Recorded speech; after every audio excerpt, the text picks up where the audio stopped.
O Senhor foi o nosso coração de alegria, de paz, de consolo. Uma vez mais, Senhor, eu quero te pedir sobre a vida do teu servo, meu Deus, que o Senhor continue usando ele como de costume o Senhor tem feito. Ó Pai, que a palavra ao sair da boca dele seja como uma flecha indirecionada ao coração daquele que está atento, ao coração daquele que está como eu, com fome de se alimentar um pouco mais da tua palavra. Usa o teu servo, guarda a sua casa, guarda a sua esposa, a sua casa, em nome de Jesus. Oramos, amém, e graças a Deus.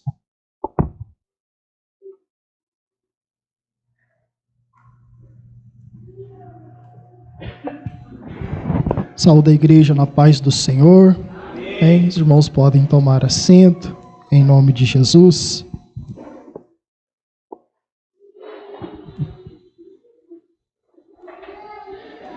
Graças a Deus pela oportunidade de estarmos aqui nesta noite, meus irmãos, para celebrar este tão maravilhoso momento das nossas vidas. Apocalipse, capítulo de número 3.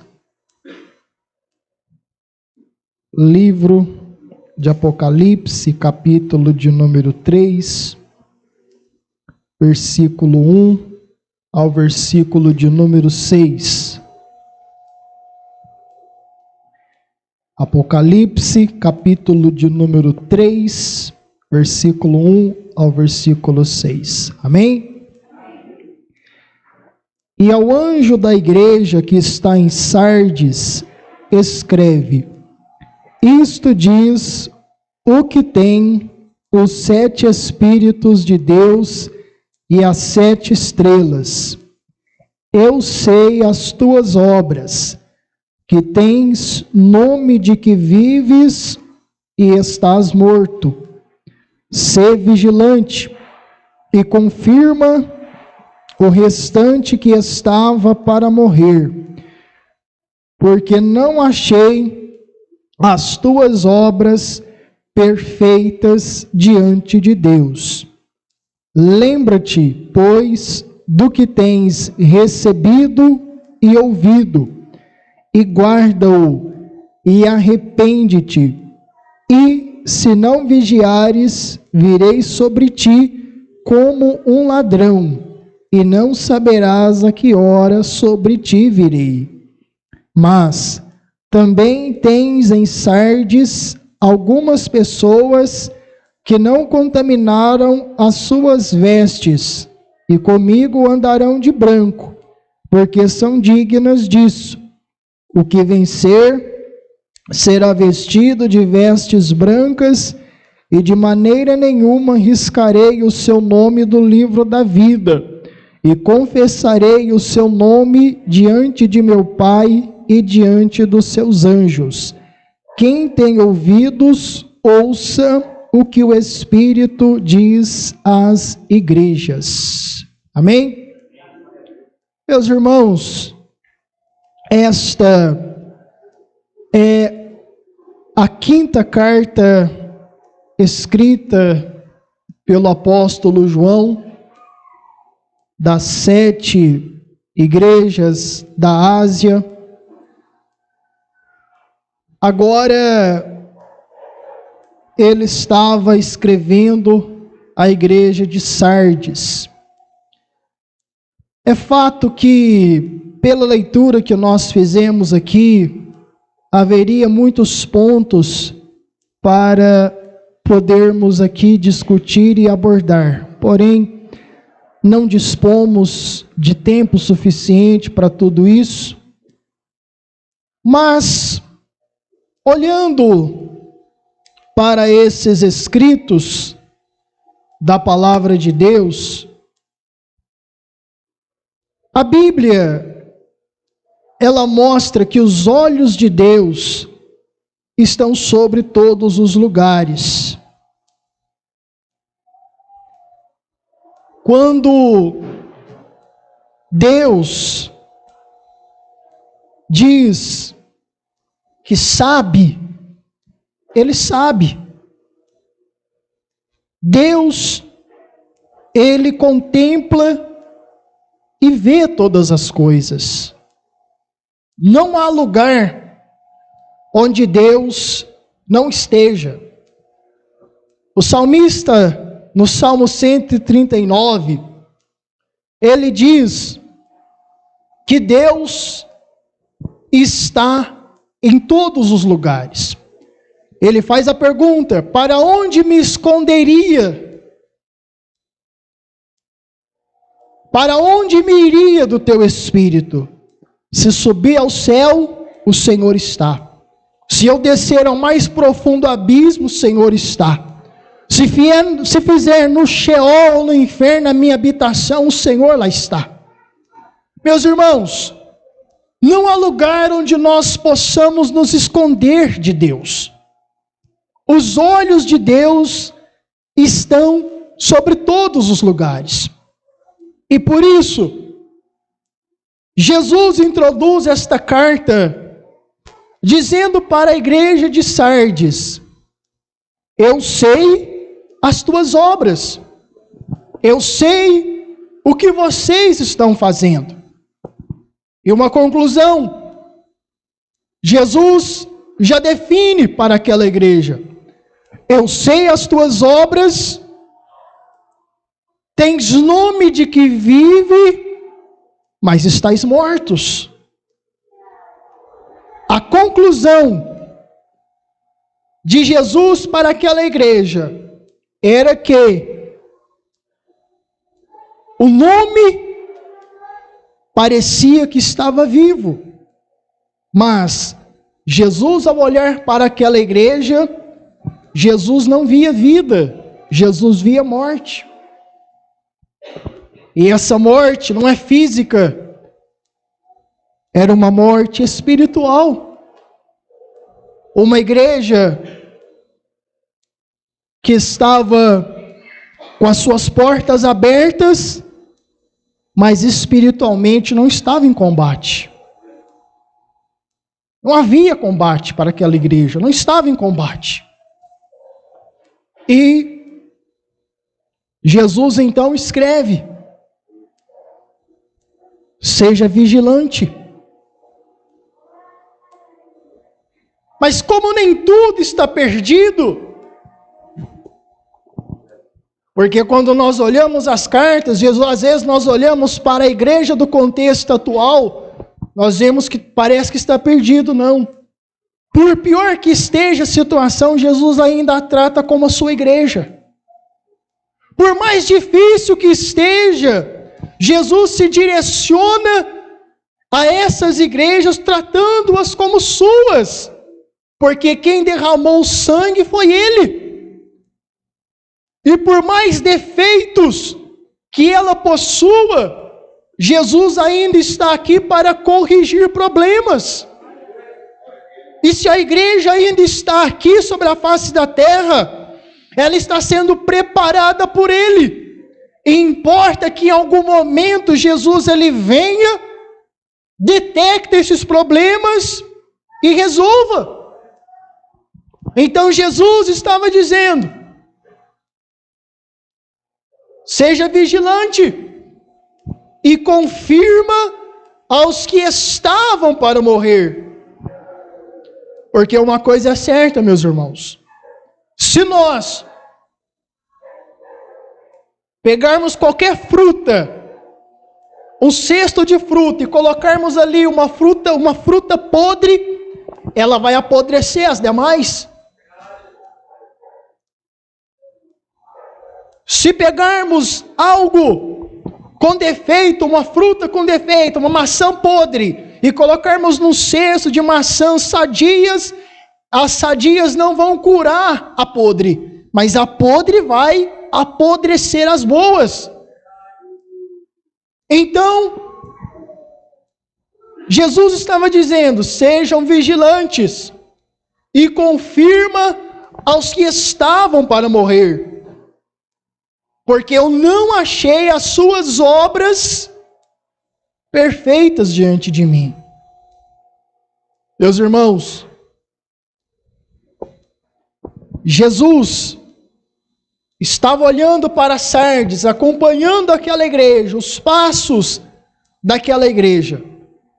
E quando Jesus ele manda o relatório, ele já diz: eu não estou aprovando o que está acontecendo no meio de vocês. Não tem me agradado.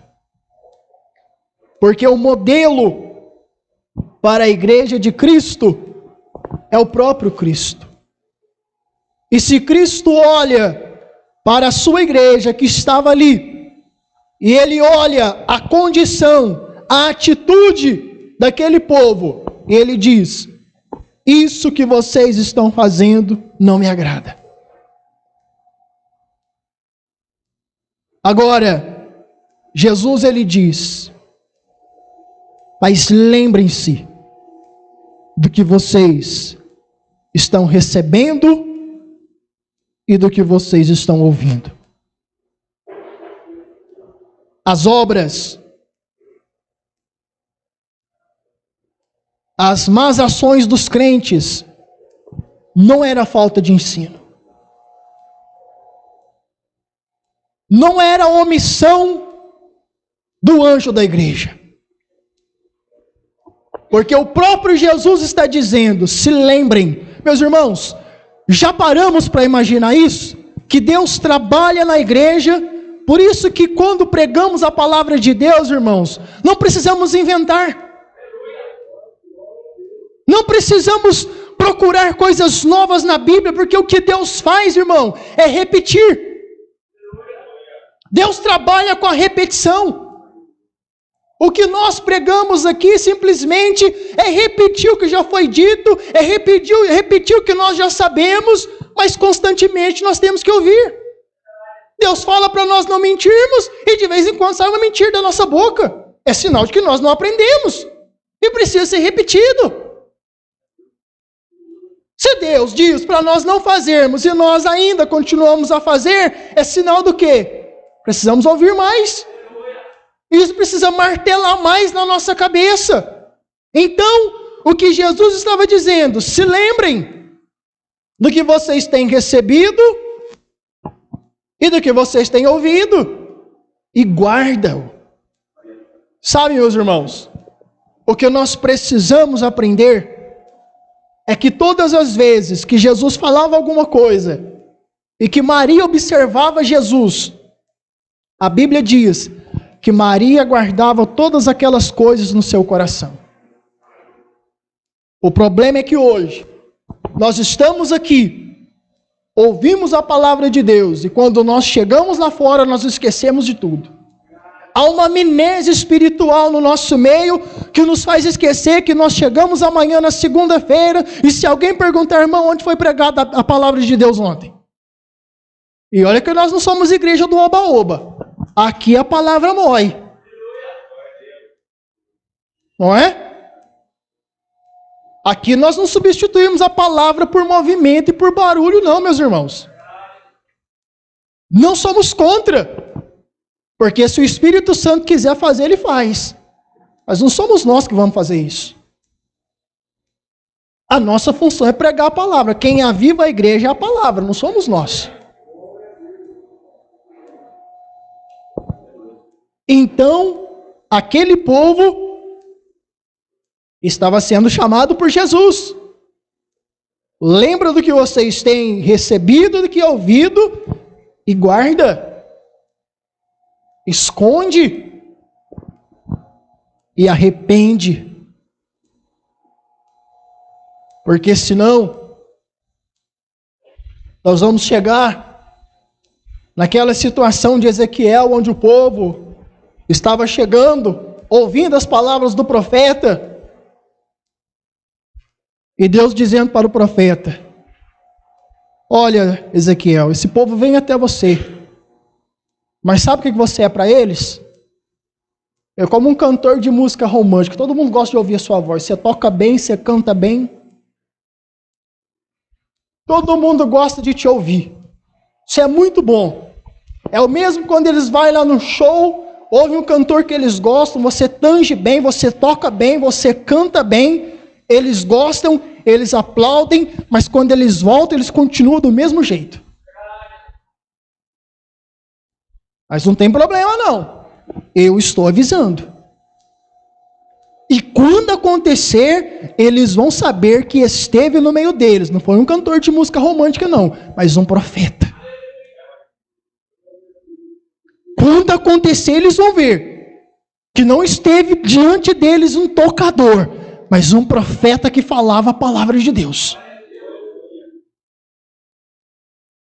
Porque o povo ia, gostava, mas não mudava os seus caminhos. Não tomava atitude. Era o que estava acontecendo. É só ler a Bíblia, Ezequiel capítulo 33, 34. Está lá.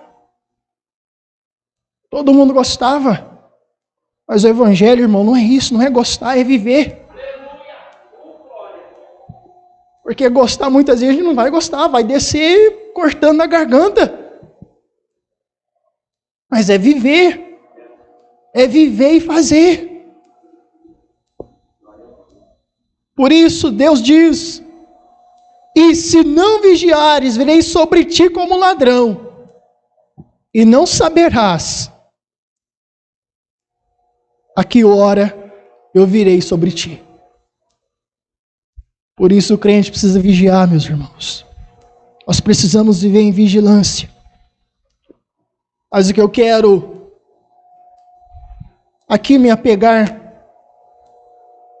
é nesse versículo 4. Mas também tens e Sardes algumas pessoas que não contaminaram as suas vestes, e comigo andarão de branco, porquanto serão dignas disso. O que vencer será vestido de vestes brancas, e de maneira nenhuma riscarei o seu nome do livro da vida, e confessarei o seu nome diante de meu Pai e diante dos seus anjos. Meus irmãos, a coisa mais difícil é vestir roupa branca.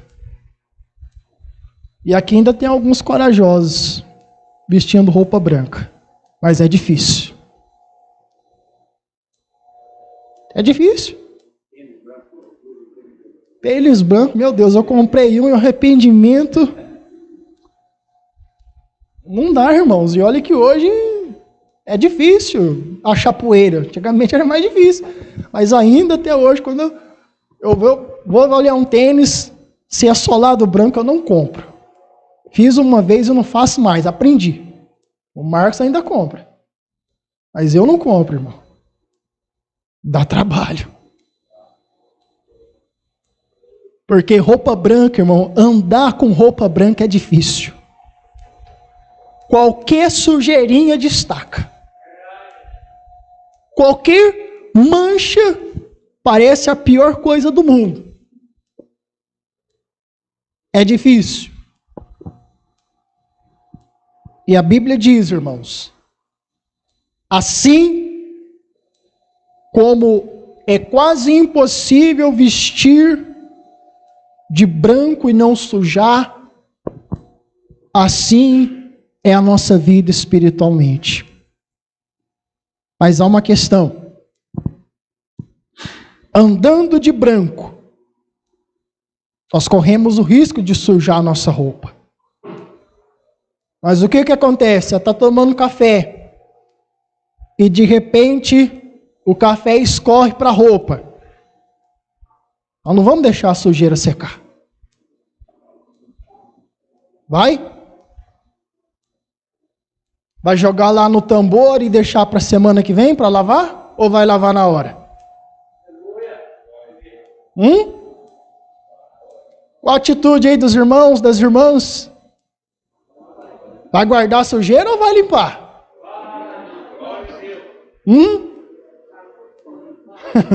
Vai limpar, não vai? Assim é a nossa vida, irmãos. Jesus não está dizendo que nós não vamos sujar as nossas vestes. Não. Só que tem uma coisa, irmão, nós não podemos deixar a sujeira secar. Nós não podemos pegar a nossa roupa, colocar lá no tambor, fica aí, escondida aí, que uma hora você vai ser lavado. Pode ser lavado, irmão, mas a sujeira pode não sair depois. Por isso que a Bíblia diz, irmãos, em Eclesiastes, capítulo 9, versículo 8, em todo o tempo sejam alvas as suas vestes, e nunca falte o óleo sobre a sua cabeça. Ah, mas irmão, é impossível andar de branco sem se sujar. É impossível, irmão, mas sujou, lava na hora. Errou, pede perdão na hora. A Bíblia não diz que o crente não pode pecar, não.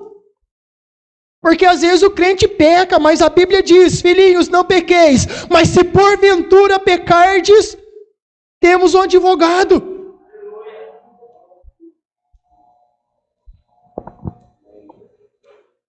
Mas nós não podemos, irmãos, achar que nós vamos tirar nossas vestes e vestir outra roupa. Ué, você não tinha manchado sua camisa? Fui lá e troquei. Mas você lavou a outra? Não, está lá. Não é isso, irmãos. A Bíblia diz, irmãos, bem-aventurados são aqueles que lavam as suas vestiduras no sangue do Cordeiro. O sangue de Jesus, irmãos, é o alvejante para a nossa vida.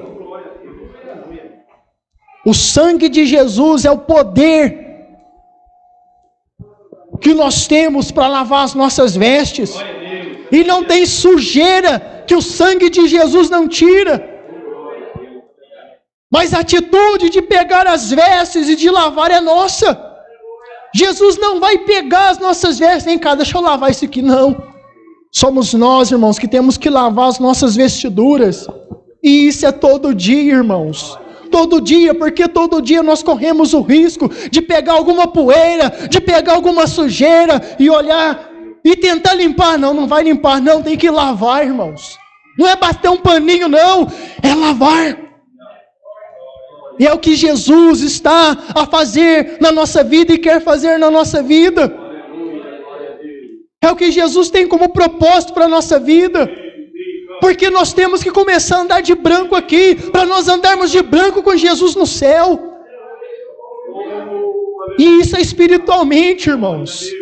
Nossas vestes têm que ser embranquecidas. E é o sangue de Jesus que vai fazer isso. Porque o Senhor Jesus está dizendo, eu tenho alguns em Sardes que não contaminaram suas vestes e comigo vão andar de branco, porque são dignas disso. Queremos andar de branco com Jesus, irmãos? Queremos estar de branco com Jesus? Quando o Senhor Jesus diz, lá em Apocalipse capítulo 6, versículo 9, e havendo aberto o quinto selo, vi debaixo do altar as almas dos que foram mortos, por amor da palavra de Deus e por testemunho que deram. E clamavam com grande voz, dizendo, até quando, ó verdadeiro e santo dominador, não julgas e vingas o nosso sangue dos que habitam sobre a terra? E a cada um foi dado uma comprida veste branca, e foi-lhes dito que repousassem ainda um pouco de tempo, até que se completasse o número dos seus conservos e seus irmãos que haviam de ser mortos como eles foram.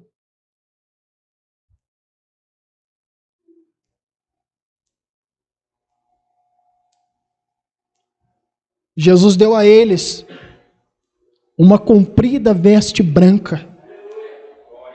Estavam lá, vestidos de branco.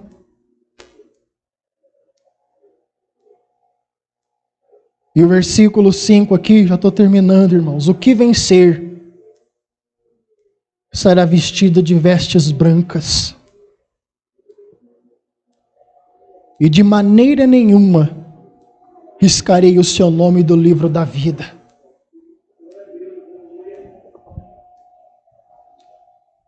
Mas o texto está dizendo, irmãos, ao que vencer.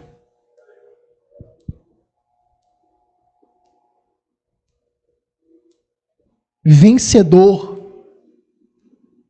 é aquele que luta. Vencedor é aquele que está na batalha. Não tem vitória sem luta, não tem vitória sem guerra. E o que vencer será vestido de vestes brancas. E Jesus está dizendo: e de maneira nenhuma riscarei o seu nome do livro da vida.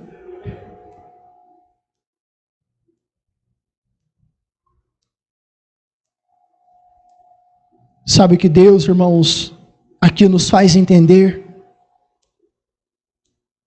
É que tantas pessoas ainda nos nossos dias asseguram: não, isso não... Uma vez o meu nome escrito lá, Jesus não vai tirar ele nunca. Mas a possibilidade existe, irmãos. A possibilidade de ter o nome cancelado, tirado do livro da vida existe. A possibilidade existe. Não por vontade de Deus, mas por escolhas do próprio homem. A Bíblia diz que um dia vão se abrir os livros, e um desses livros é chamado livro da vida do Cordeiro. E o nome que não estiver escrito lá será lançado no fogo, no lago de fogo e de enxofre.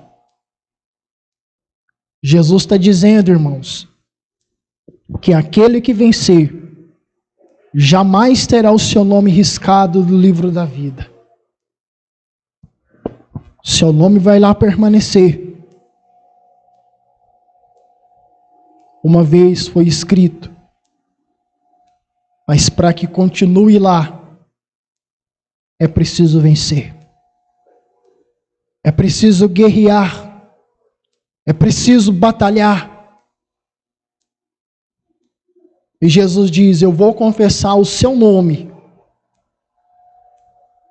diante do meu Pai.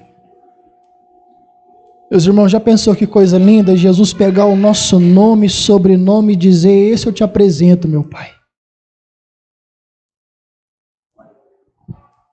Meus irmãos, tudo bem, Deus sabe de tudo.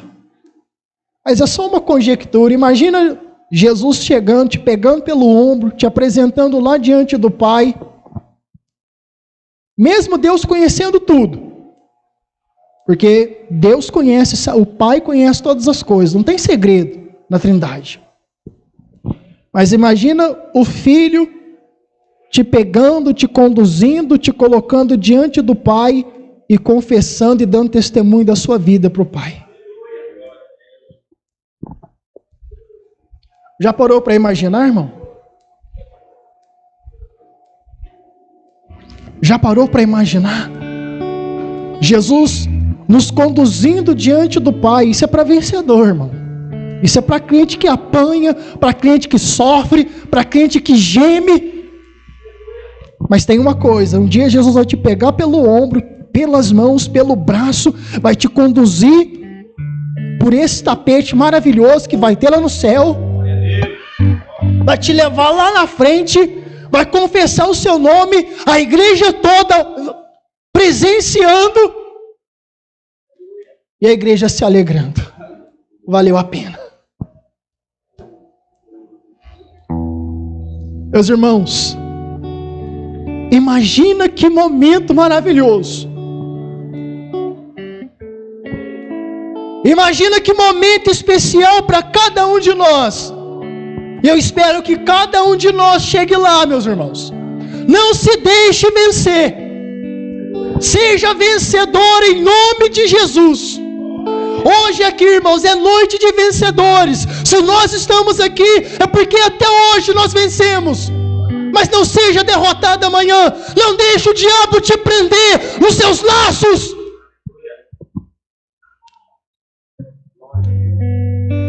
Porque toda ferramenta que o diabo preparar contra a sua vida, irmão, não vai prosperar. O laço vai se quebrar e você vai escapar. Porque em Cristo nós somos mais do que vencedores. Eu quero ver cada um de nós aqui sendo conduzido pelo Senhor Jesus Cristo diante do Pai, e Jesus confessando o nosso nome diante dele. Vai ser sofrido até chegar lá? Vai, porque Jesus não disse que seria fácil. E se está sendo fácil, você está no caminho errado. Se a sua caminhada está fácil, você está no caminho errado, irmão. Isso é porta larga, porque a porta estreita que eu conheço é difícil. A porta estreita que eu conheço é difícil. Lá não passa com vantagem, não. Passa apertado, mas passa. Passa no sufoco, mas passa. Passa arrastado, mas passa. O importante é chegar lá na frente e dizer que nós somos mais do que vencedores. É chegar diante do Pai e Jesus confessar o nosso nome. Está aqui. Não negou o meu nome. Não me negou em momento nenhum. Me confessou diante dos homens. Nunca se escondeu dizendo que não era meu servo. Agora eu vou te apresentar, meu Pai. Vamos chegar lá, meus irmãos, cheio de marca, cheio de cicatrizes, mas nós vamos chegar lá. E Jesus vai nos confessar diante do Pai. Amém, igreja? Que Deus abençoe os irmãos, agradeço a oportunidade.